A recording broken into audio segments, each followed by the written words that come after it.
दिनेश जी। चलिए, इसके पहले हमने कुछ प्रीवियस ईयर के क्वेश्चंस को सॉल्व किया था, है ना, जिसमें से ये टेस्ट नंबर कौन से नंबर का है, 4th नंबर का है। तो आज हम नेक्स्ट जो टेस्ट पेपर है उसे आज हम सॉल्व करेंगे, ठीक है। इसमें कुछ करंट के क्वेश्चंस है, फिर हमने जितना भी जीएस पढ़ा हुआ है उससे रिलेटेड इसमें आपको क्वेश्चंस देखने को मिलेंगे, ठीक है।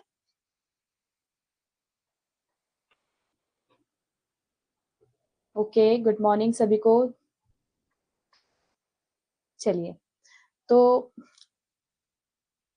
आज हम 100 क्वेश्चंस कवर करने वाले हैं, ठीक है। और आई होप आप लोगों को ये क्वेश्चंस बन जाएंगे। आप लोग इसके आंसर दीजिएगा, ठीक है, फास्टली। और आंसर देने के बाद आप लोग देखिएगा, आप अपने नंबर जरूर काउंट कीजिएगा, ठीक है। देखिएगा कि आपको कितने क्वेश्चंस बन रहे हैं और कहाँ पर दिक्कत आ रही है, ठीक है। चलिए, तो स्टार्ट करते हैं। पहला क्वेश्चन है, भारत के महान्यायवादी की नियुक्ति कौन करता है, ठीक है। ये संविधान का क्वेश्चन है ना, मैंने आप लोगों को क्लास में पढ़ाया था। तो बताइए, महान्यायवादी की नियुक्ति कौन करता है। आपके सामने ऑप्शन है, प्रधानमंत्री, राष्ट्रपति, मुख्य न्यायाधीश या फिर संसद, ठीक है। तो महान्यायवादी कौन होते हैं, हमारे भारत के सर्वोच्च कानून मंत्री होते हैं, ठीक है। आर्टिकल 76 में इसके बारे में वर्णन किया गया है, राइट।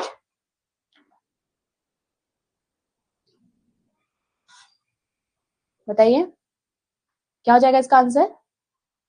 देखिए, आर्टिकल 76 की यदि हम बात करें तो ये महान्यायवादी का पद है इसमें, ठीक है। और ये सर्वोच्च कानून मंत्री होते हैं, कानून मंत्री, राइट। और वर्तमान में कौन है महान्यायवादी, क्या आप लोग जानते हैं, बताइए। एस वेंकट रमन, है ना, वेंकट रमन वर्तमान में महान्यायवादी है। हाँ, बिल्कुल सही। राष्ट्रपति महान्यायवादी की नियुक्ति कौन करता है, राष्ट्रपति करते हैं, ठीक है। और राष्ट्रपति के प्रसाद पर्यंत होते हैं ये। इसका मतलब क्या है, राष्ट्रपति उन्हें अपनी मर्जी से हटा भी सकते हैं, ठीक है।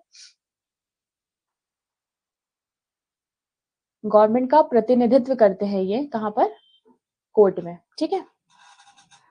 आप लोग को वॉइस प्रॉपर सुनाई दे रही है ना। हाँ, ठीक है, बी आंसर सही है, बिल्कुल सही है आप सभी का आंसर। सबसे पहला और सही आंसर है शिव जी का, दिनेश जी, पुनाज जी, हाँ ठीक है। नेक्स्ट क्वेश्चन है, भारत का राष्ट्रपति अपना त्यागपत्र किसे सौंपता है, लोकसभा अध्यक्ष को, प्रधानमंत्री को, उपराष्ट्रपति को या फिर मुख्य न्यायाधीश को, बताइए। देखिए, एक चीज याद रखिएगा, यदि त्यागपत्र की यदि हम बात करें, ठीक है, राष्ट्रपति को हटाया भी जा सकता है, ठीक है। त्यागपत्र यदि वो देना चाहे तो किसे देंगे, राष्ट्रपति उपराष्ट्रपति को देते हैं और उपराष्ट्रपति राष्ट्रपति को देते हैं। तो ये डाउट मत रखिएगा, ठीक है। राष्ट्रपति उपराष्ट्रपति को, उपराष्ट्रपति राष्ट्रपति को। और यदि राष्ट्रपति अपना त्यागपत्र उपराष्ट्रपति को देते हैं तो उपराष्ट्रपति क्या करते हैं, इसकी सूचना तुरंत किसके देते हैं, लोकसभा अध्यक्ष को देते हैं। क्लियर है, इतनी बात याद रखिएगा। और राष्ट्रपति का जो पद है वो किसमें आता है, आर्टिकल यदि हम बात करें, आर्टिकल 52 में राष्ट्रपति के पद के बारे में बोला गया है। आर्टिकल 53 क्या बोलता है कि ये जो राष्ट्रपति है वो कार्यपालिका का अध्यक्ष होता है, लेकिन नाम मात्र का, ना कि वास्तविक। वास्तविक कौन होता है, मंत्रिपरिषद होती है। बिल्कुल सही, option number C right answer. Dinesh ji, Shiv ji, ठीक है। विनोद जी, आंसर नहीं है उसका, ठीक है। त्यागपत्र वो, इसकी सूचना लोकसभा अध्यक्ष को दी जाती है, लेकिन त्यागपत्र वो किसे देंगे, त्यागपत्र वो उपराष्ट्रपति को देंगे। क्लियर है इतना। और उपराष्ट्रपति जो है वो सभापति होते हैं किसके, राज्यसभा के, ठीक है। इतनी बात याद रखिएगा। और राष्ट्रपति का जो चुनाव होता है वो अप्रत्यक्ष रूप से होता है। अप्रत्यक्ष मतलब, देखिए, प्रत्यक्ष और अप्रत्यक्ष में क्या अंतर है। यदि जनता डायरेक्ट अगर वोट देती है, ठीक है, तो उसे हम प्रत्यक्ष चुनाव कहते हैं। जैसे जैसे पार्लियामेंट के जो चुनाव होते हैं, है ना, और विधानसभा के जो चुनाव होते हैं उनकी भी हम बात करें। लेकिन राष्ट्रपति का जो चुनाव होता है वो अप्रत्यक्ष, क्योंकि हमारे जो रिप्रेजेंटेटिव होते हैं वो अपने राष्ट्रपति को चुनते हैं, ठीक है। बात क्लियर है। चलिए, नेक्स्ट क्वेश्चन की बात करते हैं। वर्तमान में भारत के राष्ट्रपति कौन है, रामनाथ कोविंद, प्रतिभा सिंह पाटिल या फिर डॉक्टर मनमोहन सिंह या फिर द्रौपदी मुर्मू, ठीक है। आप लोग अपना आंसर दीजिएगा, उसके बाद ही मेरा आंसर मतलब इसका आंसर देखिएगा, ठीक है। हाँ, बताइए कौन है। हाँ, बिल्कुल सही। देखिए, आप क्वेश्चन की जो प्रकृति है उसका नेचर समझिए कि इस टाइप के क्वेश्चंस आ रहे हैं एग्जाम में, ठीक है। प्रीवियस ईयर के क्वेश्चन है, मतलब अभी जो एग्जाम होने वाले हैं उसमें इस टाइप के क्वेश्चंस आ सकते हैं, राइट। जैसे प्रीवियस ईयर के क्वेश्चन से हमें क्या समझ में आता है, हम टॉपिक को देखते हैं कि राष्ट्रपति से क्वेश्चन पूछा है, इसका मतलब है कि अभी वर्तमान में भी राष्ट्रपति से क्वेश्चन आ सकते हैं। और जो चीजें करंट में होती है ना, जो भी चीजें करंट में चलती है उससे रिलेटेड क्वेश्चन आते हैं। तो करंट की चीजें पढ़ लीजिए और उसके बैकग्राउंड में जाकर के कुछ चीजें पढ़ लीजिए, ठीक है। तो ये पढ़ाई जो होती है अच्छी दिशा में होती है, ठीक है। हाँ, तो बिल्कुल सही है, सभी का आंसर बिल्कुल सही है, ठीक है। नेक्स्ट क्वेश्चन है, भारत के 29वें सेना प्रमुख कौन है? जे सिंह, अरुण शौरी, मनोज पांडे या फिर दीपक कपूर? बताइए कौन है वर्तमान में 29वें सेना प्रमुख, ठीक है। अच्छा, तीनों सेनाओं के प्रमुख कौन होते हैं बताइए? तीनों सेनाओं के प्रमुख और तीनों सेनाओं के राजनीतिक प्रमुख, ठीक है। देखिए दोनों क्वेश्चन में अंतर है। मैंने क्या कहा? तीनों सेनाओं के प्रमुख और राजनीतिक प्रमुख। राजनीतिक प्रमुख कौन होते हैं? राजनीतिक यदि प्रमुख की बात की जाए तो वो कौन होते हैं?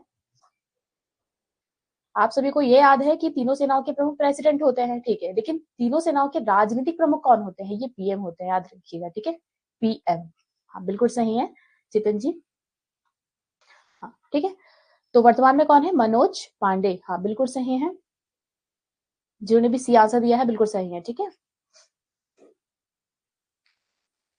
नहीं, तीनों सेनाओं के जो प्रमुख है ना, राजनीतिक प्रमुख पीएम होते हैं, याद रखिएगा, ठीक है। पीएम, ना कि गृह मंत्री, ठीक है। और सीडीएस का जो पद होता है तीनों सेनाओं के ऊपर होता है, ठीक है। पहले सीडीएस कौन है और वर्तमान में सीडीएस कौन है ये बताइए आप लोग। बिपिन चंद्र रावत जो है वो पहले हैं, ठीक है। अभी वर्तमान में कौन है बताइए। भारत के मुख्य न्यायाधीश कौन नहीं है, ठीक है, आप लोगों को बताना है। यदि आप देख लीजिएगा कि यहाँ से पूछा गया है कि वर्तमान में जो भी चीफ जस्टिस ऑफ इंडिया है, ठीक है, चीफ जस्टिस ऑफ इंडिया कौन रह चुके हैं, ये इस यहाँ से क्वेश्चन आ रहा है, ठीक है।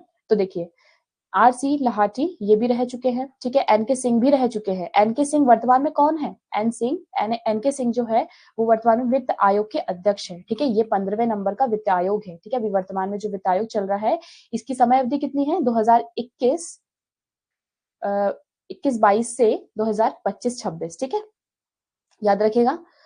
ये इसकी समय अवधि है। पहले 2021 से कितनी थी? 2021 से स्टार्ट हुआ था ये वित्त आयोग, ठीक है, बना था। तो लॉकडाउन की वजह से इसका टाइम पीरियड 24-25 से 25-26 कर दिया गया है, ठीक है। तो लाहाटी, एनके सिंह, बालकृष्णन ये तीनों ही मुख्य न्यायाधीश रह चुके हैं, तो इनमें से कोई इसका आंसर। ओके चलिए नेक्स्ट क्वेश्चन है, सामाजिक प्रगति सूचकांक ना 2022 में बिहार की रैंक क्या है, ये आप लोग को बताना है। तो इसका आंसर क्या हो जाएगा बताइए। 30 है, 32 है, 34 या फिर 35?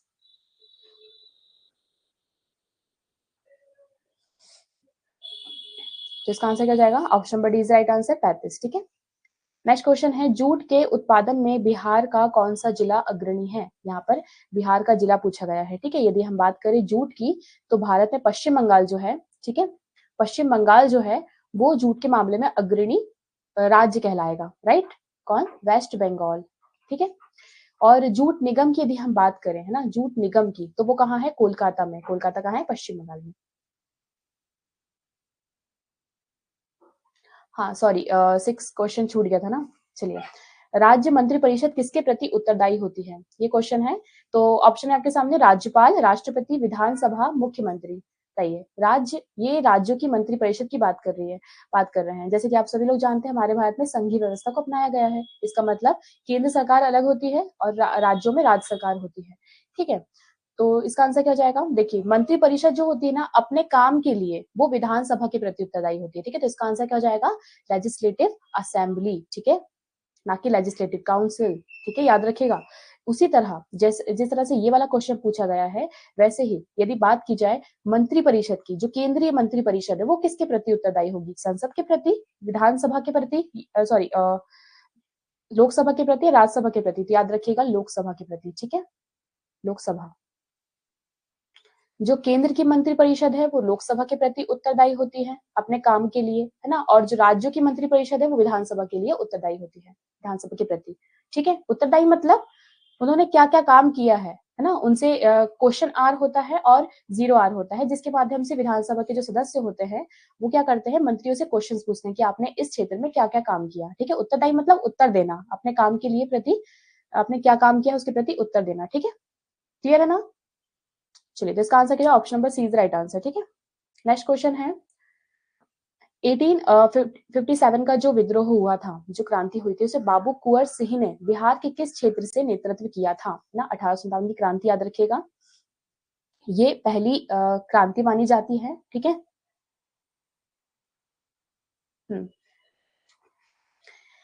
1757 में प्लासी का युद्ध हुआ था ना, और 1857 में ये विद्रोह हुआ था। मतलब 100 साल के बाद ना अंग्रेजों की जो भी नीतियां थी उसके खिलाफ जनता में विद्रोह उत्पन्न हो गया था, तो उन्होंने 1857 में अपना ये इसका विरोध किया, ठीक है। इसकी शुरुआत मेरठ से होती है, ठीक है। हाँ, तो बिहार से पूछ लिया जा रहा है, बिहार से पूछ रहा है कि बाबू कुंवर, ठीक है, ठीक है, बाबू कुंवर सिंह जो है वो बिहार के किस क्षेत्र से उसे लीड कर रहे थे, तो इसका आंसर क्या हो जाएगा? आरा, ठीक है। आरा से ये, आरा एक प्लेस है वहां पर, ठीक है, वहां से ये नेतृत्व कर रहे थे, ठीक है। नेक्स्ट क्वेश्चन है, अच्छा बताइए आप लोग, कानपुर से कौन नेतृत्व कर रहा था? कानपुर, लखनऊ से कौन नेतृत्व कर रहा था? झांसी से कौन नेतृत्व कर रहा था, ये बताइए। नेक्स्ट क्वेश्चन है, नवनिर्मित नालंदा विश्वविद्यालय के विजिटर कौन थे, ठीक है। नालंदा विश्वविद्यालय, इसके विजिटर कौन है?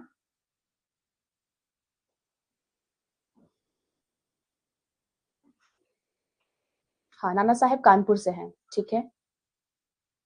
और हजरत बेगम ये लखनऊ से हैं, लखनऊ से नेतृत्व किया था उन्होंने। झांसी से किसने किया था? रानी लक्ष्मीबाई ने, ठीक है।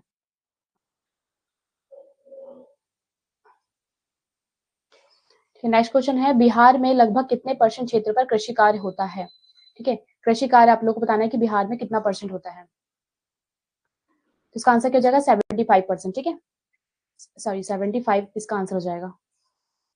नेक्स्ट क्वेश्चन है, भारत के महान्यायवादी को कौन हटा सकता है, बताइए। महान्यायवादी अभी हमने थोड़ी देर पहले ही पढ़ा था इसके बारे में। महान्यायवादी को कौन हटा सकता है? मैंने आप लोग को बताया था कि जो महान्यायवादी होते हैं वो राष्ट्रपति के प्रसाद पर्यंत होते हैं, मतलब राष्ट्रपति उन्हें हटा सकता है, ठीक है। तो इसका आंसर क्या हो जाएगा? राष्ट्रपति। Option number A is the right answer, ठीक है। हाँ बिल्कुल सही है शिव जी, दिनेश जी। नेक्स्ट क्वेश्चन है, बिहार में कितना परसेंट साक्षरता दर है अकॉर्डिंग टू 2011 की सेंसस, ठीक है। तो क्या हो जाएगा इसका आंसर? इसका आंसर है 61.80%, ठीक है।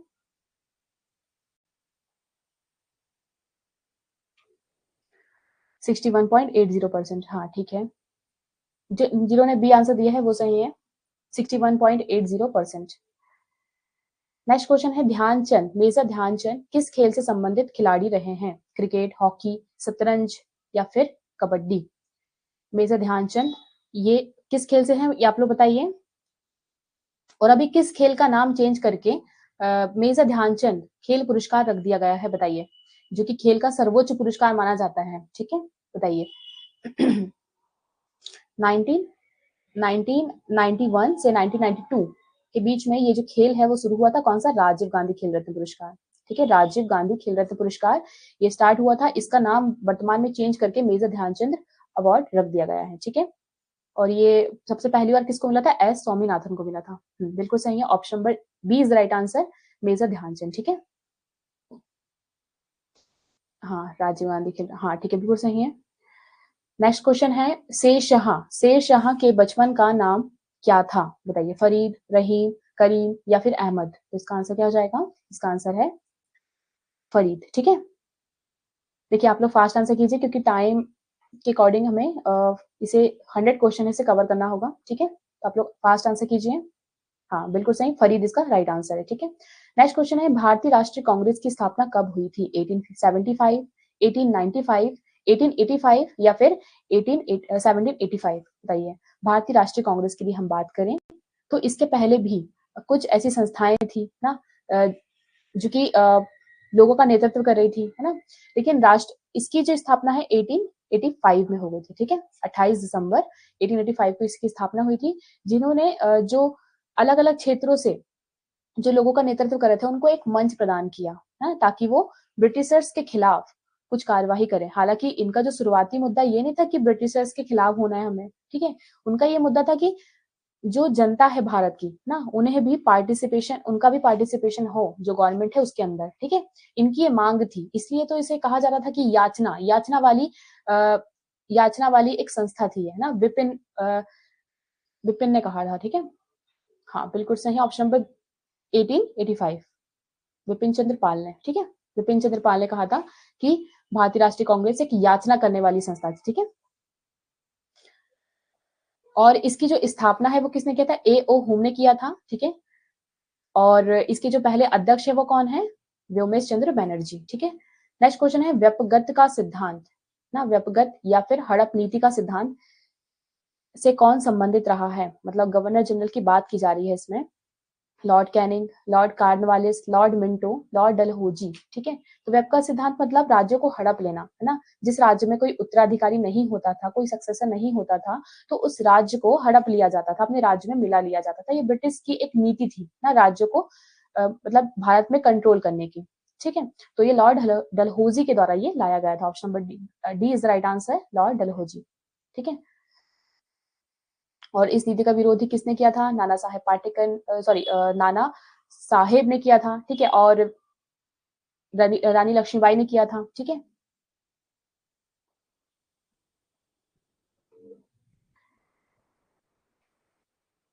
हाँ बिल्कुल सही, option number D is right answer, Lord Dalhousie. Bharat का प्रथम वायसराय कौन था? भारत का प्रथम वायसराय की बात की जा रही है, ठीक है। बताइए, भारत का प्रथम वायसराय। देखिए रॉबर्ट क्लाइव कौन है? ये भारत का पहला गवर्नर है, ठीक है। बंगाल का पहला गवर्नर कौन है? रॉबर्ट क्लाइव है, ठीक है। और जो रॉबर्ट वॉरेन हेस्टिंग्स है, ये नाम याद रखिएगा आप लोग, ठीक है। रॉबर्ट क्लाइव, रॉबर्ट क्लाइव ये कौन है? रॉबर्ट क्लाइव जो है वो बंगाल के पहले गवर्नर है, ठीक है। ये 4 नाम याद रखिएगा। और दूसरा नाम कौन सा है? वॉरेन हेस्टिंग्स, वॉरेन हेस्टिंग्स ये कौन है? बंगाल के पहले governor general. Robert Clive governor है, लेकिन वॉरेन हेस्टिंग गवर्नर जनरल है, ठीक है।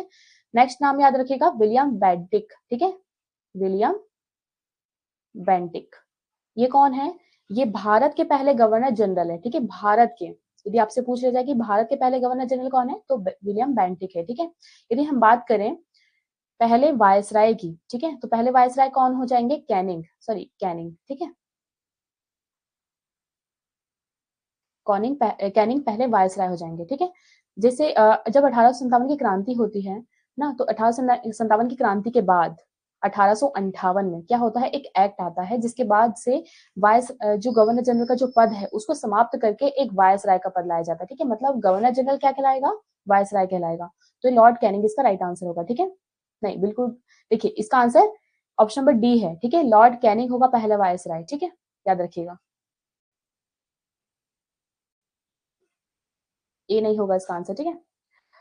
नेक्स्ट क्वेश्चन है ट्राई ब्रेकर शब्द जो है किस खेल से संबंधित है? बताइए क्या है इसका आंसर? ट्राई ब्रेकर का जो शब्द है इसका संबंध किस खेल से है? टेनिस, फुटबॉल, हॉकी, बी और सी दोनों। हाँ तो इसका आंसर क्या जाएगा? डी इसका आंसर हो जाएगा, ठीक है।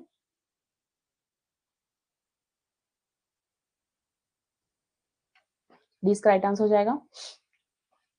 नेक्स्ट क्वेश्चन है प्राचीन नालंदा विश्वविद्यालय के संस्थापक कौन है? ये जो नालंदा विश्वविद्यालय है, ठीक है, यहाँ पर हर्षवर्धन भी गया था, ठीक है। सॉरी हर्षवर्धन, हेनसांग, ठीक है, जो कि चीनी यात्री था, ठीक है। हर्षवर्धन के काल में आया था हेनसांग। प्राचीन नालंदा विश्वविद्यालय, इसका संस्थापक कौन है? किसने बनाया था इसे? धर्मपाल, ठीक है। इसका आंसर क्या जाएगा? धर्मपाल ने इसे बनाया था, ठीक है। नेक्स्ट क्वेश्चन है मुंगेर निम्नलिखित में से किसकी राजधानी रही थी? मुंगेर, ठीक है।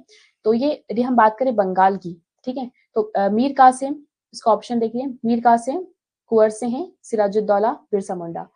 यदि बात करते हैं बंगाल की, तो बंगाल की क्रांति, बंगाल में जैसे ही हम जाते हैं तो आपको 2 क्रांति बहुत इंपॉर्टेंट है इसमें। ये पहली क्रांति कौन सी है? प्लासी का युद्ध, है ना। प्लासी की जो लड़ाई थी वो हुई थी, किसके बीच में हुई थी? रॉबर्ट क्लाइव के बीच में हुई थी और सिराजुद्दौला के बीच में हुई थी, ठीक है। तो इसमें सिराजुद्दौला हार जाता है, तो उसका जो सेनापति है मीर जाफर, है ना, जिसकी वजह से ही सिराजुद्दौला हारा था, क्योंकि उनने अंग्रेजों का साथ दिया था, ठीक है। उसके बाद क्या होता है? मीर जाफर को वहां का जो बंगाल का नवाब बनाया जाता है। फिर मीर जाफर के बाद मीर कासिम को बंगाल का नया नवाब बनाया जाता है। तो मीर कासिम ने क्या किया? अपनी सेना में सुधार किया। अपनी जो राजधानी है वो मुर्शिदाबाद से उन्होंने मुंगेर में स्थापित कर दी थी, ठीक है। और जिस वजह से ही मीर कासिम को हटाने की बात करने लगे, और मीर कासिम के साथ एक युद्ध होता है जिसे हम बक्सर का युद्ध कहते हैं, ठीक है। तो प्लासी की लड़ाई कब होती है? प्लासी के 1757, ठीक है, और 1764 इसमें क्या हुआ था? बक्सर का युद्ध हुआ था, ठीक है। हाँ मीर कासिम बिल्कुल सही है। इन्होंने अपनी राजधानी भी चेंज कर दिया, ठीक है, और क्या किया था, सेना में सुधार कर रहा था, ठीक है, इसीलिए, और जो कि अंग्रेजों को पसंद नहीं आया, जिस वजह से इन्होंने युद्ध किया और इसको अपने नवाब के पद से हटा दिया। और उसके बाद अंग्रेजों ने स्वयं वहां पर मतलब शासन करना स्टार्ट कर दिया, ठीक है। नेक्स्ट क्वेश्चन है, गुरु गोविंद सिंह की माता का नाम क्या था, बताइए। बीबी जेला, रानी रीदा, कजरी कजरी देवो, या फिर इनमें से कोई नहीं, बताइए क्या होगा इसका आंसर। सिखों के 10वें गुरु थे ना, सिखों के पहले गुरु कौन थे, गुरु नानक, गुरु नानक देव, ठीक है, ये पहले सिखों के पहले गुरु थे। उसके बाद कौन आते हैं, गुरु अंगद आते हैं, फिर अमरदास, रामदास, अर्जुन देव, है ना, हरगोविंद सिंह, और उसके बाद कौन आता है, हरराय आते हैं, है ना, फिर किशन आते हैं, किशन, गुरु किशन है ना, जिन्हें बच्चा गुरु के नाम से कहते हैं। इनका पद बहुत कम होता है, ठीक है, बहुत कम टाइम के लिए आते हैं ये।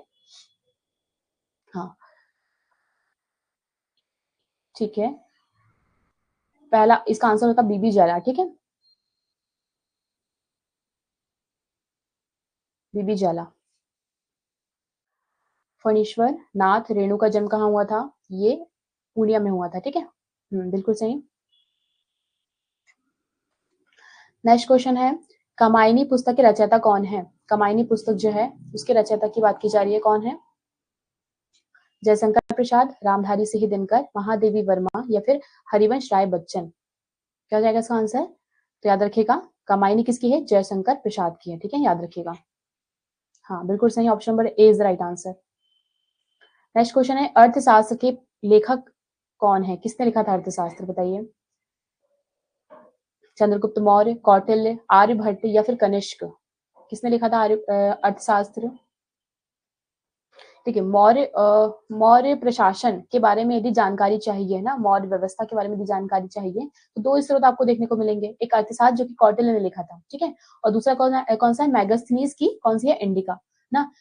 इंडिका में सबसे अच्छा वर्णन देखने को हमें मिलता है, प्रशासनिक स्तर पर देखा जाए तो प्रशासनिक वर्णन का सबसे अच्छा वर्णन किसने, मैगस्थनीज ने किया अपनी बुक इंडिका में, ठीक है। और अर्थशास्त्र किसकी बुक है, कौटिल्य की है, ठीक है। कौटिल्य को किस अन्य नाम से, कौन से अन्य नाम से जानते बताइए, कौन से दो अन्य नाम है कौटिल्य के। इंकलाब जिंदाबाद का नारा किसने दिया था, बताइए। नेक्स्ट क्वेश्चन है, इंकलाब जिंदाबाद का नारा किसने दिया था। ऑप्शन है सुभाष चंद्र बोस, महात्मा गांधी, या फिर चंद्रशेखर आजाद, या फिर भगत सिंह। हाँ, विष्णुगुप्त हैं, बिल्कुल सही, शिव जी। हाँ, option number D is right answer, ठीक है, इंकलाब जिंदाबाद का नारा भगत सिंह ने दिया था, ठीक है।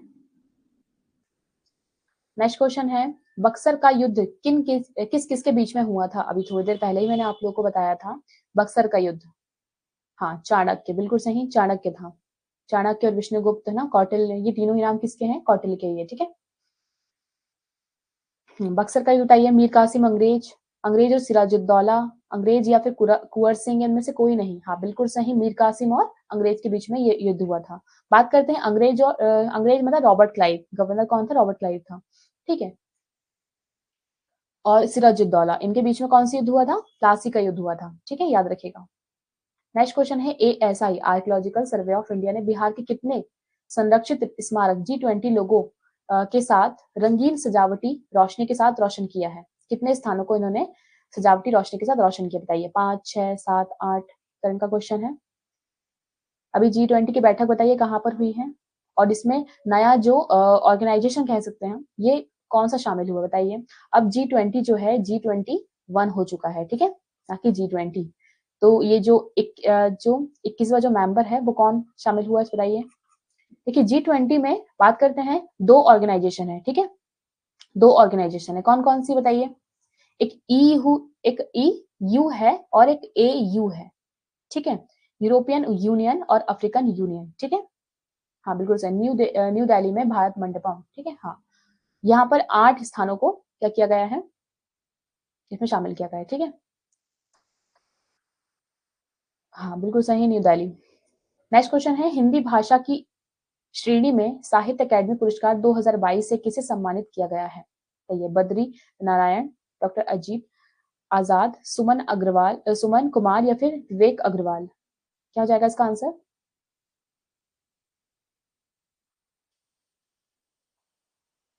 तो इसका आंसर जाएगा बद्री नारायण। ठीक है, नेक्स्ट क्वेश्चन है सितारा देवी किस विधा से संबंधित है? कुचिपुड़ी, मधुबनी पेंटिंग, कथक या फिर मोहिनी अट्टम? बताइए, ये सितारा देवी जो है इनका संबंध किससे है? तो इसका आंसर क्या हो जाएगा? Option number C is the right answer. ये एक कथक नृत्यांगना थी। ठीक है, कौन? सितारा देवी।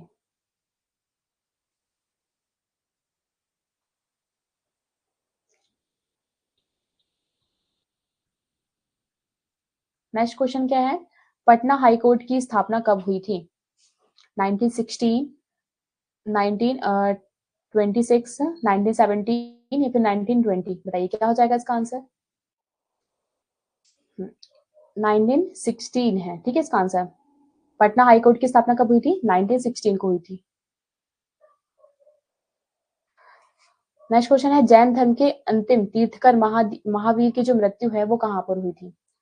और यदि बात करें जैन धर्म की, राजगृह, कुंडग्राम, सारनाथ या फिर पावापुरी? बताइए कहाँ पर जैन धर्म के अंतिम तीर्थकर जो महावीर थे, टोटल कितने तीर्थकर हुए थे बताइए? कितने तीर्थकर है टोटल? 24 तीर्थकर हुए। ठीक है, तो 24वें कौन थे? महावीर थे। 23वें कौन थे? पार्श्वनाथ थे। हाँ ठीक है, और पहले कौन थे? यदि बात करें पहले की तो ऋषभ देव थे। ठीक है, तो इसका आंसर क्या जाएगा? बी, बिल्कुल सही है Anita ji, option number D is right answer. Next question है भगवान बुद्ध का जन्म लुम्बिनी में हुआ था और लुम्बिनी किस राज्य में है? आप लोग को ये बताना है। गया में, बिहार में, सारनाथ में या फिर उत्तर प्रदेश में? सॉरी, यहाँ पर ऑप्शन तो है ही नहीं।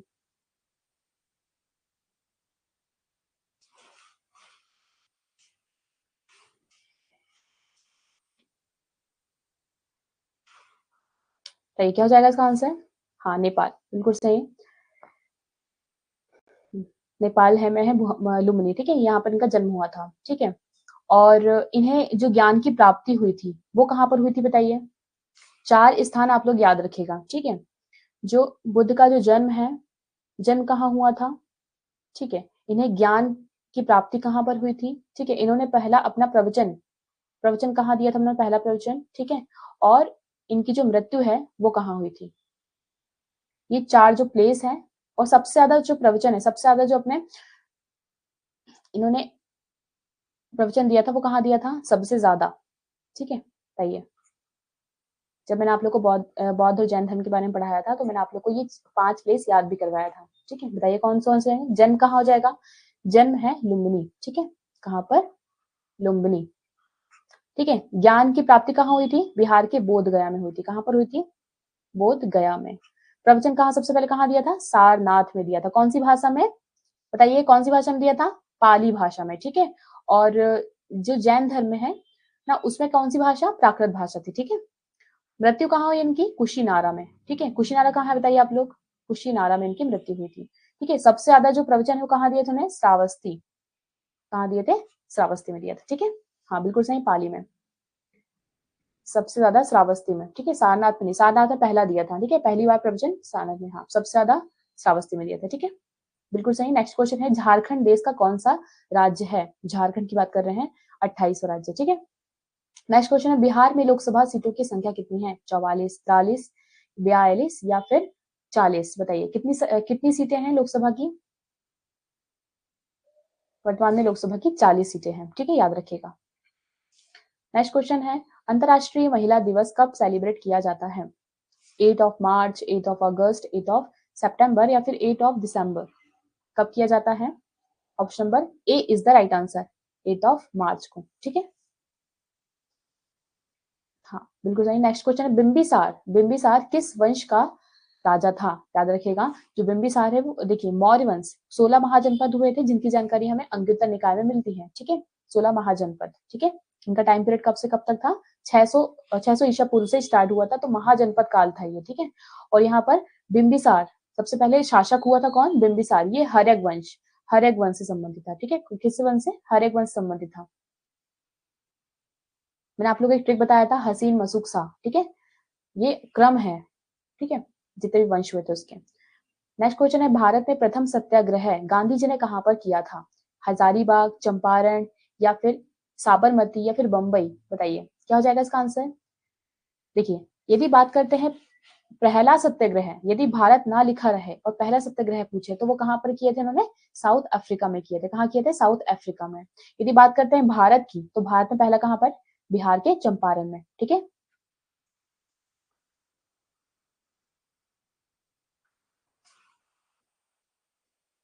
रामचरण शुक्ल ने उन्हें बुलाया था। ठीक है, अपनी समस्या से अवगत कराने के लिए, नील की खेती के लिए ये विवाद चल रहा था उस टाइम पे। ठीक है, भारतीय स्टेट बैंक ने हाल ही में भारत के बाहर कहां पर अपनी शाखा खोली है? तो भी वर्तमान में कौन है वित्त मंत्री? उन्होंने वहां पर श्रीलंका, है ना, श्रीलंका में क्या किया है? एसबीआई की एक शाखा खोली है। ठीक है, याद रखिएगा, इंपॉर्टेंट है। नेक्स्ट क्वेश्चन है, सार्क, सार्क का सबसे नया जो नया सदस्य है वो कौन है?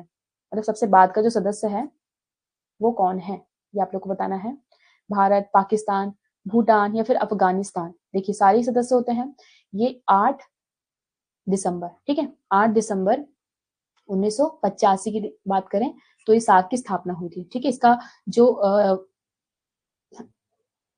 काठमांडू ना, काठमांडू में इसका हेडक्वार्टर है।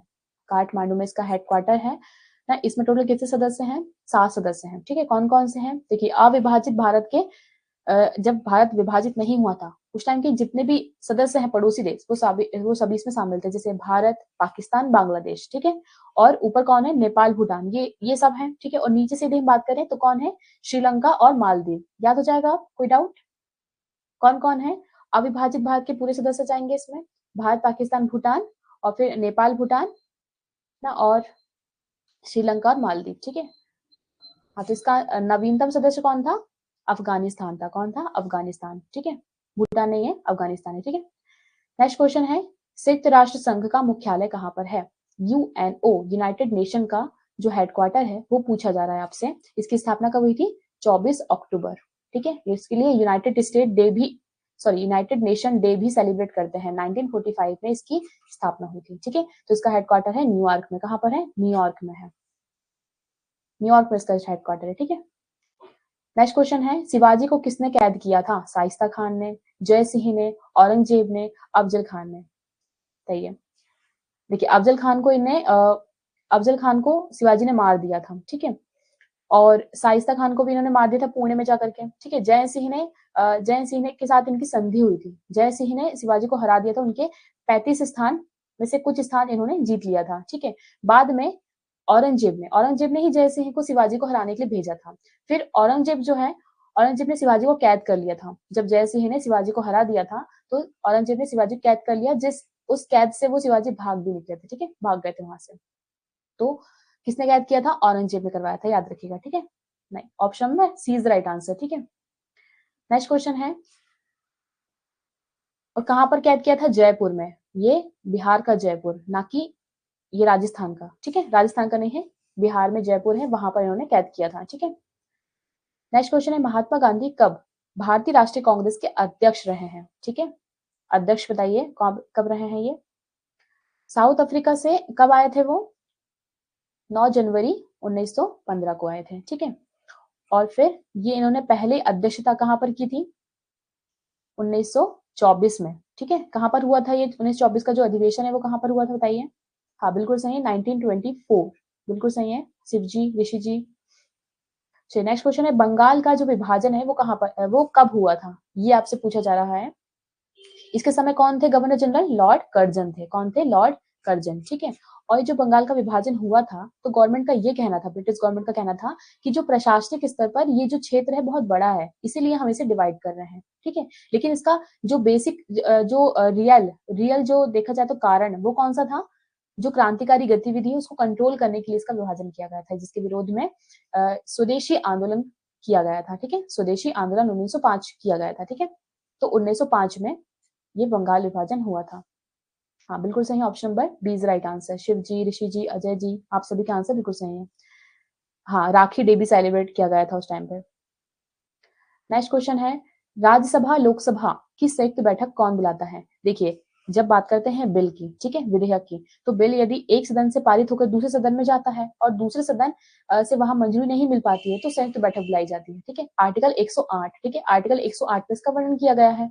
तो इसकी जो बैठक है वो कौन बुलाता है ना? पहली बात तो कौन बुलाता है, तो राष्ट्रपति बुलाएंगे, ठीक है, कौन बुलाएंगे, राष्ट्रपति बुलाएंगे। और दूसरे क्वेश्चन ये है कि इसकी अध्यक्षता कौन करता है, तो इसकी अध्यक्षता करते हैं लोकसभा के अध्यक्ष। कौन करता है, लोकसभा के अध्यक्ष इसकी अध्यक्षता करते हैं।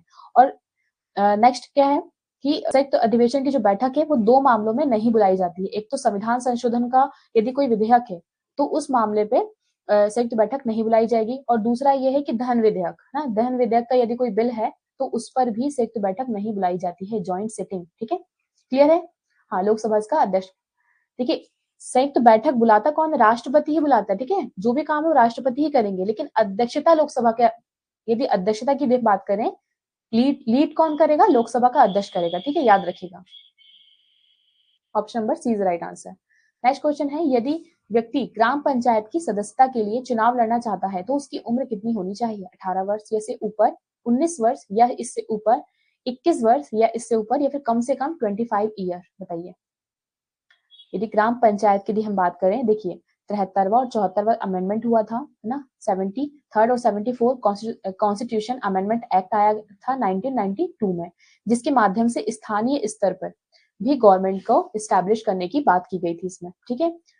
देखिए, ग्राम पंचायत के बारे में आर्टिकल 40 में पहले बता दिया गया था। आर्टिकल 40 मतलब नीति निर्देशक तत्व, डीपीएसपी, लेकिन इसको संवैधानिक दर्जा कब दिया गया था, एल.एम. सिंघवी समिति की सिफारिश पर इन्हें संवैधानिक दर्जा दिया गया था।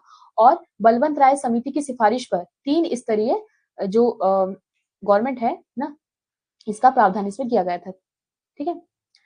तो इसका आंसर क्या जाएगा, option number C is right answer, 21 वर्ष या फिर इससे ऊपर होनी चाहिए। हाँ, बिल्कुल सही, सभी के आंसर सही है। नेक्स्ट क्वेश्चन है, नेताजी सुभाष चंद्र बोस राष्ट्रीय खेल संस्थान कहाँ पर स्थित है, लखनऊ में, नई दिल्ली में, झांसी में, पटियाला में। नेताजी सुभाष चंद्र बोस राष्ट्रीय खेल संस्थान, देखिए सुभाष चंद्र बोस से आप लोग याद रखिएगा 1939 में एक त्रिपुरी अधिवेशन हुआ था। कहाँ पर, त्रिपुरी कहाँ पर है, मध्य प्रदेश के जबलपुर में त्रिपुरी है, ठीक है। यहाँ पर अधिवेशन जब हुआ था तो उसके अध्यक्ष पद के लिए एक विवाद हो गया था, जिसे हम त्रिपुरी संकट के नाम से भी जानते हैं। तो पटाभी सीताराम मैया जिसे किसने नामित किया था, महात्मा गांधी ने नामित किया था। तो उसके बाद सुभाष चंद्र बोस यहाँ के अध्यक्ष बन गए। तो इससे महात्मा गांधी और इनके बीच में मतलब एक संबंध जो है थोड़े कठोर थे उस टाइम पे ना। इनकी जो थॉट प्रोसीजर थे वो अलग थे और महात्मा गांधी जी के थॉट प्रोसीजर वो अलग थे। तो इसकी वजह से इन दोनों के बीच में बिल्कुल नहीं बनती थी। हाँ, ठीक है, इस वजह से इन्होंने एक अपनी जो कांग्रेस है वो छोड़ दी थी, ठीक है। और उसके बाद इन्होंने फॉरवर्ड ब्लॉक की स्थापना की थी 1939 में, ठीक है, फॉरवर्ड ब्लॉक की, ठीक है। तो इसका आंसर क्या जाएगा, option number D is right answer, बिल्कुल सही है ऋषि जी। ऑप्शन नंबर बी नहीं है इसका आंसर, ठीक है। हाँ, गांधी जी के साथ इनका विवाद हुआ था। नेक्स्ट क्वेश्चन है, जसपाल राणा का संबंध किस खेल से है, बताइए। ये जो खेल है बताइए, मुक्केबाजी, निशानेबाजी, तीरंदाजी या फिर भारोत्तोलन, बताइए। जसपाल राणा का संबंध किससे है, इसका आंसर क्या जाएगा, option number B is right answer, निशानेबाजी से इसका संबंध है, ठीक है। नेक्स्ट क्वेश्चन है, राजा भोज निम्नलिखित में से किस राजवंश से संबंधित है, गुर्जर, परमार, करकोटा या फिर उत्पल, कौन से वंश से संबंधित है राजा भोज। देखिए, मध्य प्रदेश में परमार वंश था ना, और उसके सबसे देखा जाए तो विद्वान और सबसे शक्तिशाली जो राजा है वो कौन थे, राजा भोज थे, ठीक है। इन्होंने, हाँ, राजा भोज, ठीक है। Option number B is right answer, Parmar वंश के थे, ठीक है। उन्होंने तेले वंश और गांगे देव के जो राजा है उन्हें भी हराया था। इसलिए मुझे कहावत आपने सुना होगा, कहाँ राजा भोज और कहाँ गंगू तेली, क्योंकि गांगे वंश और तेलव वंश की जो राजा है इनको इन्होंने हराया था, ठीक है। दिल्ली के लाल किले में स्थित मोती मस्जिद को किसने बनवाया था, याद रखिएगा। यदि बात करते हैं मोती मस्जिद की, तो मोती मस्जिद को आगरा में किसने आया था, शाहजहां, ठीक है। लेकिन बात करते हैं दिल्ली में, दिल्ली के जो लाल किले में मोती मस्जिद किसने आया था, तो ये औरंगजेब हो जाएगा, ठीक है। आप कंफ्यूज हो सकते हैं इसमें, इसलिए मैंने आप लोग को बताया। मोती मस्जिद जो है शाहजहां ने बनाया है आगरा में, ठीक है। लेकिन बात करते हैं दिल्ली के लाल किले में, तो वो औरंगजेब आ जाएगा इसका आंसर, ठीक है। नेक्स्ट क्वेश्चन है, वर्ष 1857 में मेरठ में प्रथम सिपाही विद्रोह की आग किस दिन भड़की थी, बताइए। 10 मई को, 18 जून को, 25 अगस्त को या फिर 11 मई को? देखिए जो क्रांति की शुरुआत है ना वो कब होनी चाहिए थी, वो 31 मई को रखी गई थी इसकी डेट, ठीक है, कि 31 मई को हम भाई क्रांति स्टार्ट करने वाले हैं। लेकिन क्या हुआ, जो मंगल पांडे वाला जो आपने सुना होगा इंसिडेंट, वो तत्कालीन कारण था क्रांति की शुरुआत का, ठीक है। तो वहां से जब क्रांति स्टार्ट हुई तो वो जो क्रांति 10 मई को ही स्टार्ट हो चुकी थी, ठीक है। फिर 11 मई को ये 10 मई को कहाँ पहुंच गए थे, दिल्ली पहुंच गए थे। फिर उन्होंने 11 मई को क्या किया था, अपना जो नेता है ना, अपना लीडर किसे चुना था, बहादुर शाह जफर ना, बहादुर शाह जफर को इन्होंने अपना लीडर चुना था।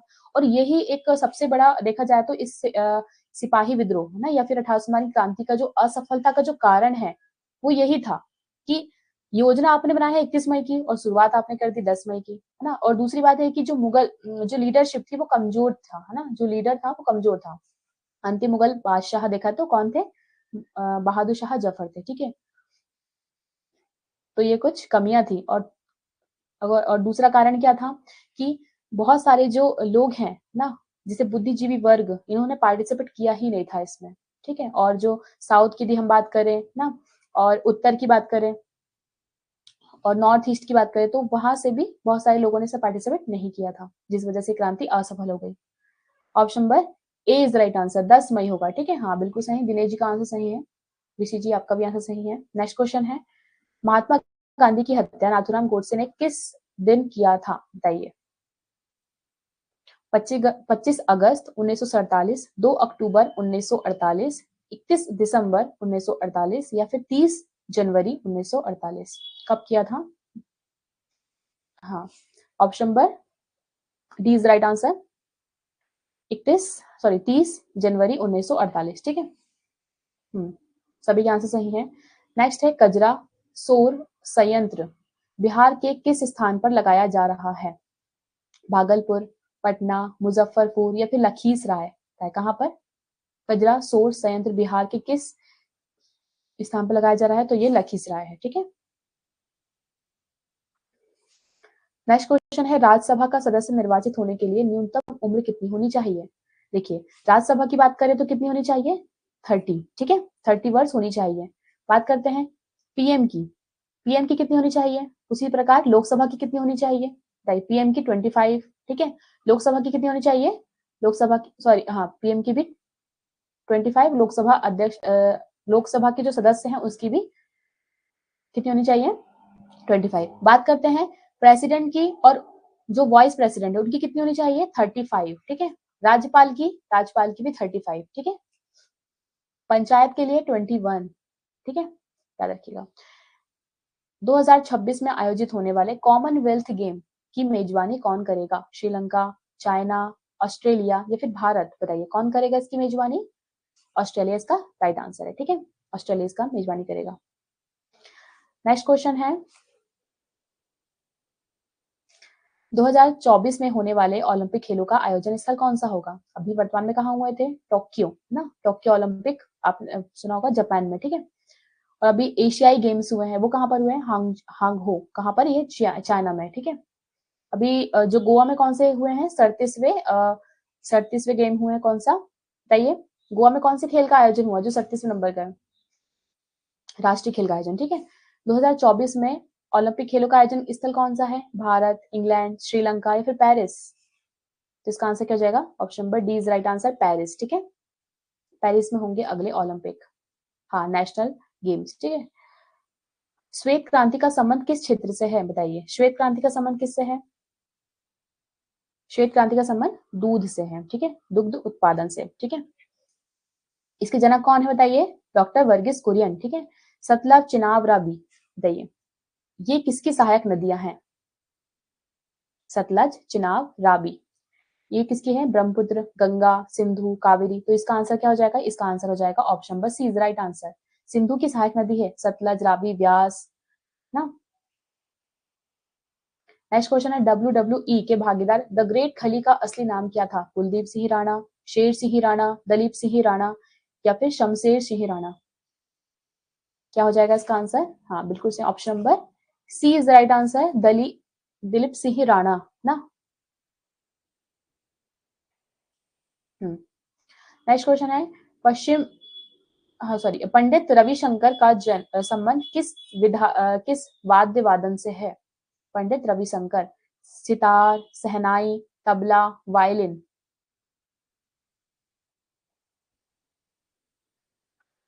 पंडित रवि, हाँ ठीक है, बिल्कुल सही। Option number A is right answer. Shiv ji, Vinod ji, आप सभी के आंसर सही हैं।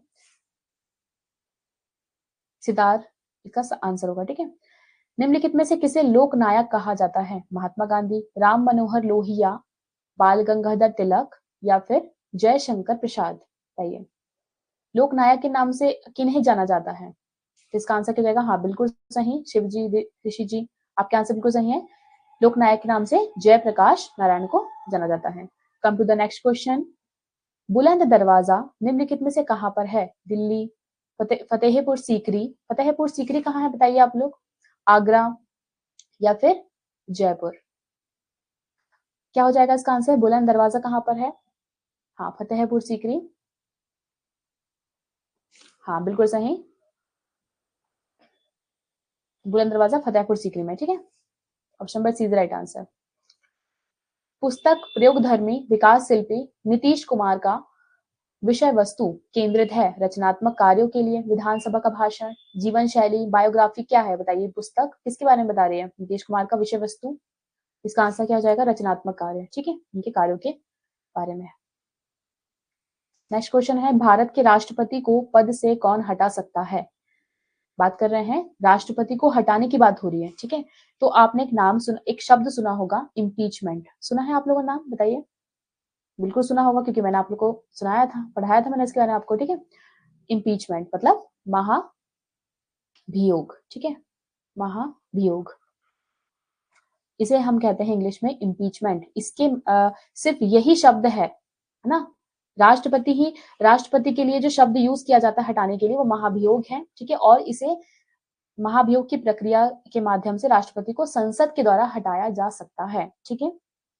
और ये महाभियोग शब्द जो है वो किसी और के लिए, किसी और पद के लिए यूज नहीं किया जाता है, ये भी आप लोग याद रखिएगा। हाँ, इसका जो प्रोसीजर है उसे यूज करते हैं। जैसे बात करते हैं सर्वोच्च न्यायालय के न्यायाधीश को हटाने की, हम बात करें सर्वोच्च न्यायालय के मुख्य न्यायाधीश, ठीक है, चीफ जस्टिस ऑफ इंडिया को यदि हटाना है, ठीक है, तो उसको हटाने के लिए महाभियोग का शब्द यूज नहीं करेंगे, बल्कि महाभियोग में उपयोग होने वाली जो प्रक्रिया है उसके माध्यम से उन्हें हटाया जाएगा, ठीक है।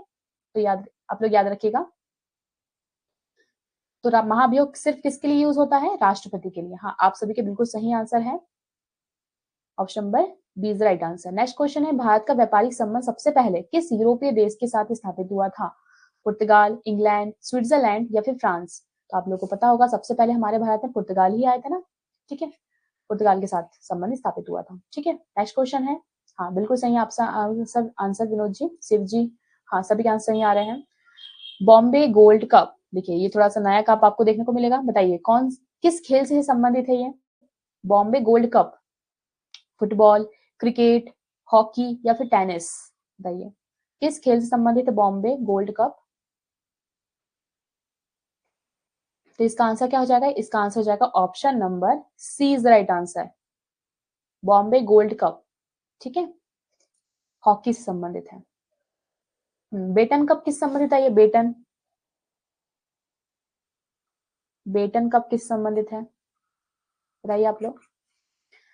नेक्स्ट क्वेश्चन है, भारत का पृथ्वी का एकमात्र प्राकृतिक उपग्रह कौन सा है? ठीक है, उपग्रह दो प्रकार के होते हैं सैटेलाइट, एक प्राकृतिक होते हैं, नेचुरल होते हैं, और एक मानव निर्मित होते हैं, कृत्रिम, ठीक है। नहीं, फुटबॉल से नहीं है, हॉकी से ही है, ठीक है, बैटन कप हॉकी से ही रिलेटेड है, याद रखिएगा।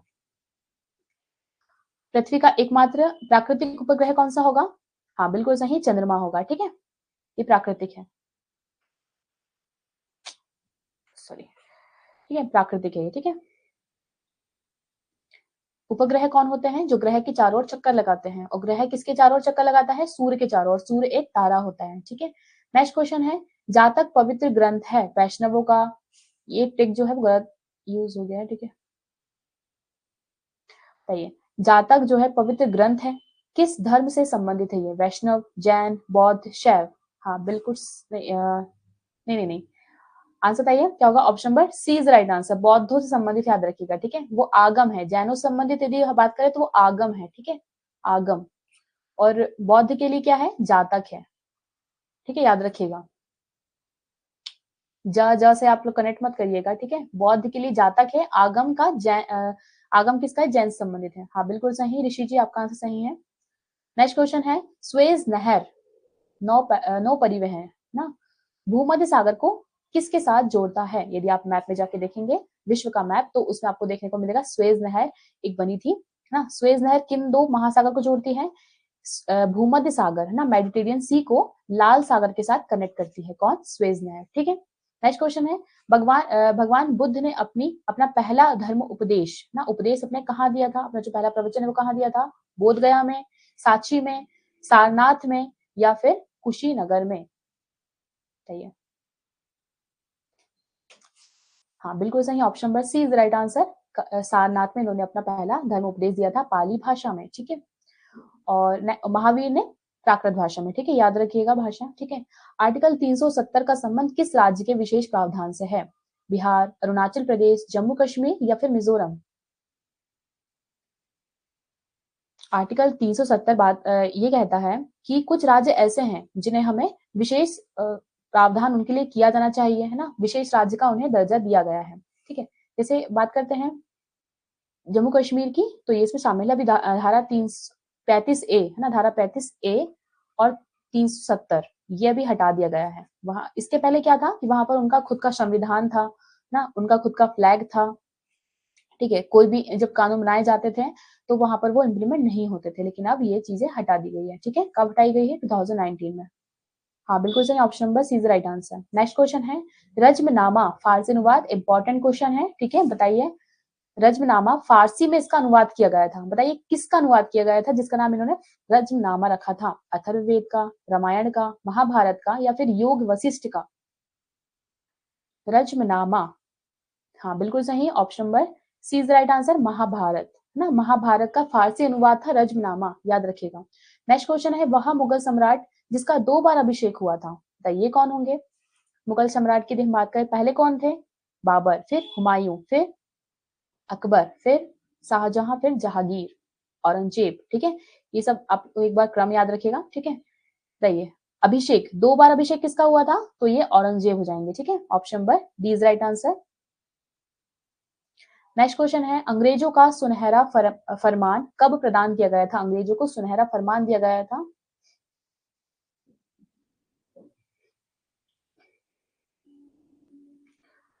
कौन सा नाम,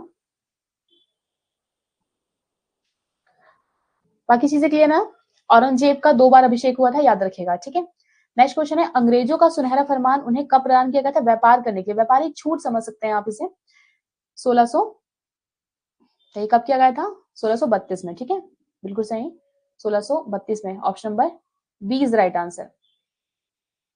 आप लोग फास्ट आंसर कीजिए सभी लोग, हाँ रजनामा, हाँ ठीक है, अब याद हो जाएगा ना आप लोगों को। रजनामा जो है महाभारत का फारसी अनुवाद था, ठीक है। नेक्स्ट क्वेश्चन है, पुर्तगालियों ने गोवा पर अधिकार कब किया था।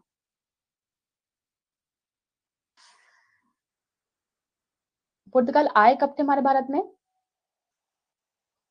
क्या आप लोग जानते हैं, बताइए। इन्होंने यहाँ पर अधिकार कब किया गया था, 1510 में किया था, ठीक है। गोवा पर अधिकार कर लिया था 1510 में, option number B is the right answer. बाकी लोग भी आंसर कीजिए, हाँ 1498 को, बिल्कुल सही विनोद जी। नेक्स्ट क्वेश्चन है, मुख्यमंत्री नीतीश कुमार 12 जनवरी 2023 को उत्तर बिहार के पहले तारामंडल का कहाँ उद्घाटन करेंगे, बिहार के पहले तारामंडल का उद्घाटन कहाँ करेंगे नीतीश कुमार, बताइए। अब कर चुके हैं, 12 जनवरी चला गया है, ठीक है, बताइए कहाँ पर, दरभंगा, इसका आंसर क्या हो जाएगा, दरभंगा में, ठीक है। नेक्स्ट क्वेश्चन है, दरभंगा किस प्लेस में है, जो बिहार के हैं, बताइए आप लोग। नेक्स्ट क्वेश्चन है, मोबाइल सेल फोन के काम करने के लिए निम्नलिखित में से कौन सी अति आवश्यक है, मतलब कौन से उपकरण की आवश्यकता होगी हमें, ठीक है, काम करने में अनुकूल हैंडसेट या फिर सेवा प्रदाता नेटवर्क, सिम कार्ड या फिर उपरोक्त सभी। हाँ बिल्कुल सही शिव जी, आपका आंसर सही है, option number D is right answer. हाँ ठीक है। नेक्स्ट क्वेश्चन है, कौन सी ग्रीन हाउस गैस नहीं है, बताइए। कार्बन डाइऑक्साइड ना, कार्बन डाइऑक्साइड या फिर कार्बन मोनोऑक्साइड या फिर नाइट्रस ऑक्साइड या फिर जल वाष्प, देखिए याद रखेगा, ये तीनों ही कार्बन मोनोऑक्साइड है, सिवाय इसको छोड़ के। कौन? Carbon monoxide. कार्बन मोनोऑक्साइड जो होती है वो ग्रीन हाउस गैस नहीं है, याद रखिएगा। यदि ऑप्शन में आ जाए तो आप लोग कंफ्यूज मत होइएगा इसमें, ठीक है। कार्बन डाइऑक्साइड है, नाइट्रस ऑक्साइड है, जल वाष्प है, ठीक है, लेकिन ये नहीं है। देखिए CO2 के बारे में एक बात है कि CO2 बहुत खतरनाक एक विषैली गैस होती है। क्यों? क्योंकि ये हमारे बॉडी में जाती है, ठीक है। ये पहले बात तो किससे सबसे ज्यादा वाहनों से उत्सर्जित होती है। वाहनों से उत्सर्जित होने वाली जो गैस है जीवाश्म ईंधनों में ना, जीवाश्म ईंधनों में ये गैस होती है। उसमें वाहनों से निकलती है गैस और ये हमारे फेफड़े में प्रवेश कर जाती है। और हीमोग्लोबिन क्या करता है? इसके साथ कार्बोक्सी हीमोग्लोबिन बना लेता है, ठीक है। और ये हमारे रुधिर में चली जाती है, जिससे कि ऑक्सीजन की कमी हो जाती है और इससे इनकी मृत्यु हो जाती है, ठीक है। इसलिए कार्बन मोनोऑक्साइड बहुत जहरीली और विषैली गैस होती है, ठीक है। मुख्यतः निम्न गैस ग्लोबल वार्मिंग के लिए जिम्मेदार है। बताइए कौन सी जो गैस है ग्लोबल वार्मिंग ना के लिए जिम्मेदार होगी सबसे अधिक? Carbon dioxide, carbon monoxide, nitrous oxide या फिर नाइट्रोजन परऑक्साइड? कौन सी गैस होगी जो ग्लोबल वार्मिंग के लिए सबसे ज्यादा हानिकारक है, बढ़ाएगी? हाँ बिल्कुल सही, कार्बन डाइऑक्साइड। और कार्बन को उत्सर्जित, जो कार्बन का उत्सर्जन है उसको रोकने के लिए ही प्रयास चल रहे हैं। सभी लोगों ने अपना अपना टारगेट रखे हैं। हमारे भारत का टारगेट बताइए कब तक का है? कार्बन को, एमिशन को कंट्रोल करने के लिए, नेट जीरो कार्बन को अपनाने के लिए। हाँ बिल्कुल सही, option number A is right answer, carbon dioxide. Next question है, निम्नलिखित में से किसमें अपरंपरागत ऊर्जा स्रोत का उपयोग किया जाता है? मिट्टी का लैंप, मोमबत्ती, लालटेन या फिर इनमें से कोई नहीं? हाँ बिल्कुल सही है, 2070 का टारगेट रखा गया है। नेक्स्ट क्वेश्चन है, बताइए ये अपरंपरागत ऊर्जा स्रोत। अब देखिए परंपरागत और अपरंपरागत में अंतर क्या होता है? देखिए परंपरागत वो होते हैं जो एक समय के बाद खत्म हो जाएंगे, ठीक है, जैसे कोयला, पेट्रोल, है ना, प्राकृतिक गैस, नेचुरल में गैस है ना, और परमाणु ऊर्जा। लेकिन हम बात करें अपरंपरागत, मतलब जिसे हम बार बार बना सकते हैं और ये कभी खत्म नहीं होने वाला, जैसे पवन ऊर्जा, सौर ऊर्जा, ठीक है, तो ये सब इसमें आ जाएगा। हाँ बिल्कुल सही, ऑप्शन नंबर, इसका आंसर क्या हो जाएगा बताइए? नहीं, option number C is right answer, लालटेन, ठीक है, लालटेन इसका आंसर हो जाएगा, ठीक है। नेक्स्ट क्वेश्चन है, निम्नलिखित में से कौन सा पर्सनल कंप्यूटर में कुंजी पटल की कुंजी परंपरागत टाइपराइटरों में उपलब्ध नहीं है? शिफ्ट, स्पेस बार या फिर एंटर या फिर बैक स्पेस? तो इसका आंसर क्या हो जाएगा? Option number D is right answer, back space. Next question है, हाल ही में किस संस्थान ने गरीबी उन्मूलन के लिए बिहार सरकार की जीविका कार्यक्रम के साथ समझौता किया है? बताइए, युवा India, better life farming alliance, shine India या फिर बेटर लाइफ? तो इसका आंसर क्या हो जाएगा बताइए? Option number B is right answer, better life farming alliance, ठीक है। नेक्स्ट क्वेश्चन है, किस रक्त वर्ग के व्यक्ति सर्वदाता होते हैं? यूनिवर्सल डोनर कहलाता है, बताइए ए बी, ए या फिर ओ या फिर बी? कौन सा ब्लड ग्रुप है जिसे हम यूनिवर्सल डोनर कहते हैं? डोनर याद रखिए, बताइए डोनर, डोनर किसे कहते हैं? हाँ बिल्कुल सही, ऑप्शन नंबर सी। और सर्वग्राही कौन होता है बताइए? सर्वग्राही कौन होता है? ए बी होता है, ठीक है, ए बी। तने की कटाई का प्रयोग निम्नलिखित में से किसे पुनः उगाने के लिए किया जाता है? कपास, केला, पटसन, गन्ना? जो एग्रीकल्चर से बिलोंग करते हैं वो ने पता होगा इसका आंसर, बताइए क्या हो जाएगा? कपास, केला, पटसन, गन्ना? हाँ बिल्कुल सही, गन्ना। बिल्कुल सही है, गन्ना is the right answer. Next question है, एड्स, एड्स का पूरा नाम क्या है? तो इसका आंसर क्या जाएगा बताइए? इसका फुल फॉर्म कौन सा हो जाएगा? Acquired immune deficiency syndrome, option number C is right answer, acquired immune deficiency syndrome इसका फुल फॉर्म है, ठीक है। नेक्स्ट क्वेश्चन है, दूध के फटने पर कौन सा एसिड उत्पन्न होता है? Tartaric acid, butyric acid, lactic acid या फिर एसिटिक एसिड? हाँ इसका आंसर क्या हो जाएगा? Option number C is right answer, lactic acid. हाँ सभी के आंसर सही है, ऋषि जी, शिव जी, चैतन जी, पंकज जी, आप सभी के आंसर बिल्कुल सही है। नेक्स्ट क्वेश्चन है, संतरे किसके प्रबल स्रोत होते हैं? कार्बोहाइड्रेट्स के ना, या फिर वसा के, प्रोटीन के, विटामिन के? हाँ बिल्कुल नहीं, ये संतरा, संतरा क्या होगा इसका answer? Option number D is right answer, vitamin के ये स्रोत होते हैं। विटामिन सी याद आया आप लोगों को? बिल्कुल सही, option number D is right answer, vitamin का अच्छा प्रबल स्रोत होता है ये, ठीक है। निम्नलिखित में से कौन सा रोग मच्छरों में होने वाला मच्छरों से होने वाला रोग नहीं है? डेंगू बुखार, फाइलेरिया है ये, और मलेरिया या फिर पैचिस। बताइए कौन सा जो रोग है वो मच्छरों से नहीं होता है? हाँ, option number D is right answer, patches. ठीक है। पालक के पत्ते किसके प्रबल स्रोत होते हैं? बताइए। ऑप्शन नंबर ए बताइए क्या है? विटामिन ए, बी है आयरन, सी है कैरोटीन, या फिर डी है विटामिन ई। तो क्या हो जाएगा इसका आंसर? पालक के जो पत्ते होते हैं, पालक नहीं, आप देखिए इसका आंसर होगा विटामिन ए। हालांकि इसका विटामिन ए भी होना चाहिए, आयरन भी होना चाहिए, ऑप्शन दोनों ही इसके ऑप्शन होंगे। ठीक है। हाँ, आयरन भी होता है उसमें, एफ ई। ठीक है, एफ ई और विटामिन ए दोनों ही इसमें होते हैं। ठीक है, अकॉर्डिंग टू ऑप्शन आप लगा दीजिएगा। ठीक है। दंत क्षय का कारण क्या हो जाएगा? बताइए। दंत क्षय का कारण क्या है?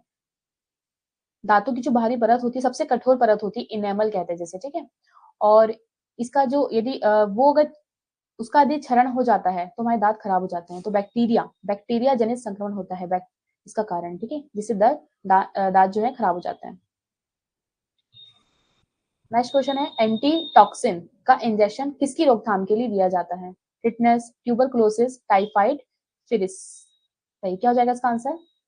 Option number A is right answer, tetanus. ठीक है, टिटनेस के लिए दिया जाता है ये। नेक्स्ट क्वेश्चन है, निम्न विद्युत धारा का मापन करते हैं, किससे करते हैं विद्युत धारा का मापन? वोल्ट मीटर, एनीमोमीटर, कंप्यूटर, या फिर अमीटर। विद्युत धारा, इलेक्ट्रिक करंट का हम मापन करेंगे तो किससे करेंगे?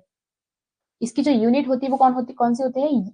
इसकी यूनिट यदि हम बात करें तो क्या होती है? एम्पियर। ठीक है, एम्पियर इसकी यूनिट होती है। और इसका मापन किससे करते हैं? अमीटर से करते हैं। ठीक है, हाँ बिल्कुल सही। इसका मेजरमेंट किससे करेंगे? अमीटर से करेंगे। नेक्स्ट क्वेश्चन है, डायनेमो वह यंत्र है जो परिवर्तित करता है। बताइए कौन सी एनर्जी को किसमें चेंज करता है? वो चेंज करता है यांत्रिक ऊर्जा को विद्युत ऊर्जा में कन्वर्ट करता है। कौन? डायनेमो। ठीक है, यांत्रिक ऊर्जा को विद्युत ऊर्जा में कन्वर्ट करने का काम किसका है? डायनेमो का है। हाँ बिल्कुल सही, option number B is right answer. Next question है, गैल्वेनाइजेशन। हाँ, गैल्वेनाइजेशन या फिर जस्तीकरण। बताइए लोह चादरों पर किसकी परत चढ़ाई जाती है? लोहे पर किसकी तरफ परत चढ़ाई जाती है जिसे हम गैल्वेनाइजेशन कहते हैं? हाँ बिल्कुल सही, option number C is right answer, जस्ता। जस्ते की परत चढ़ाई जाती है लोहे पर, जिसे हम गैल्वेनाइजेशन कहते हैं। ठीक है, हाँ बिल्कुल सही है। नेक्स्ट क्वेश्चन है, पृथ्वी पे सबसे उपलब्ध सबसे कठोरतम पदार्थ कौन सा होता है? प्लेटिनम, हीरा, स्फटिक, सोना।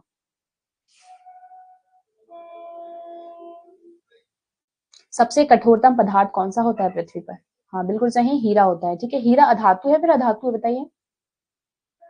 नेक्स्ट क्वेश्चन है, धावन सोडा किसका नाम है? किसका सामान्य नाम है धावन सोडा? कैल्शियम कार्बोनेट का ना, या फिर कैल्शियम बाइकार्बोनेट का, या फिर सोडियम कार्बोनेट का, या फिर सोडियम बाइकार्बोनेट का। Option number C is right answer. देखिए सोडियम कार्बोनेट, जब मैंने आप लोगों को ये पढ़ाया था केमिस्ट्री, तब मैंने आप लोगों को बताया था धावन सोडा के लिए सोडियम कार्बोनेट है। ठीक है, Na2CO3 इंटू 10H2O, ये इसका फॉर्मूला हो जाएगा। ठीक है, बात करते हैं sodium bicarbonate. Sodium bicarbonate NaHCO3, NaHCO3, ये किसका हो जाएगा? ये सोडियम बाइकार्बोनेट है, ये खाने का सोडा है। ठीक है, देखिए बाई बीच में क्या लगा है? बाई, मैंने आप लोग को बताया था बाई खाना बनाएगी। ठीक है, ऐसे याद रख लीजिए आप लोग। ठीक है, बाई लगा मतलब खाना, और सोडियम कार्बोनेट मतलब धावन सोडा। ठीक है, याद है? अब याद जाए कोई डाउट? नेक्स्ट क्वेश्चन है, बिहार उद्योग विभाग द्वारा प्रथम बार जारी किए गए औद्योगिक विकास रैंकिंग में कौन सा जिला प्रथम स्थान पे है? बताइए। सिवान, पूर्णिया, पटना, दरभंगा। तो इसका आंसर क्या हो जाएगा? सिवान। ठीक है। नेक्स्ट क्वेश्चन है, बिहार के किस जिले में 13 फिल्म महोत्सव मनाया जा रहा है? बताइए कहां पर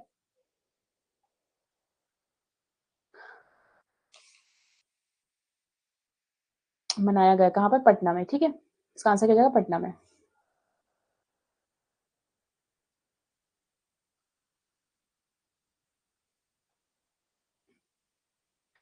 नेक्स्ट क्वेश्चन बताइए। हाल ही में 2022 का 32वां बिहारी पुरस्कार प्रदान किया गया है। किसे किया गया है? डॉक्टर माधव हाडा को, या फिर मोहन कृष्ण बोहरा को, तीसरा ऑप्शन है मधु कंकरिया को, या फिर संजू श्रीवास्तव को। बताइए 2022 का 32वां बिहारी पुरस्कार किसे दिया गया है? बिहार के लिए इंपॉर्टेंट क्वेश्चन है ये, बिहार में जो भी एग्जाम होगा उसके लिए। तो इसका आंसर कीजिएगा option number A is right answer, doctor Madhav Hada. ठीक है, नेक्स्ट क्वेश्चन है, हाल ही में बिहार के किस बिजली संयंत्र को स्वर्ण शक्ति अवार्ड से सम्मानित किया गया है? कहलगांव बिजली संयंत्र, नवीनगर बिजली संयंत्र, बेगूसराय बिजली संयंत्र, या फिर बाढ़ बिजली संयंत्र। बताइए कहां पर?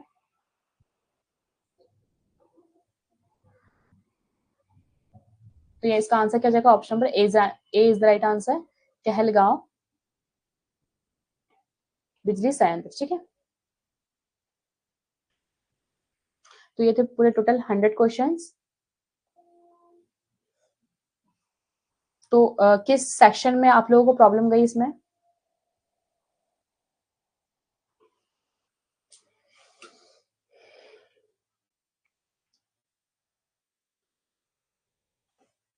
और क्या रहा आप लोगों का स्कोर?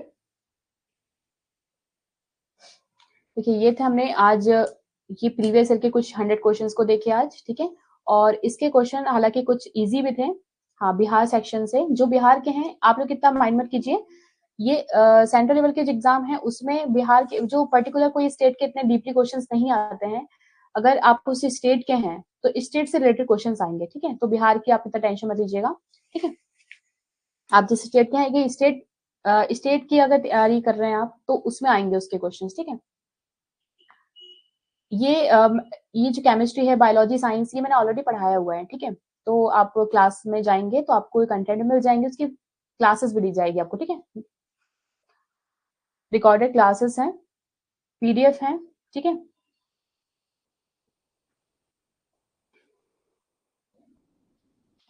और बाकी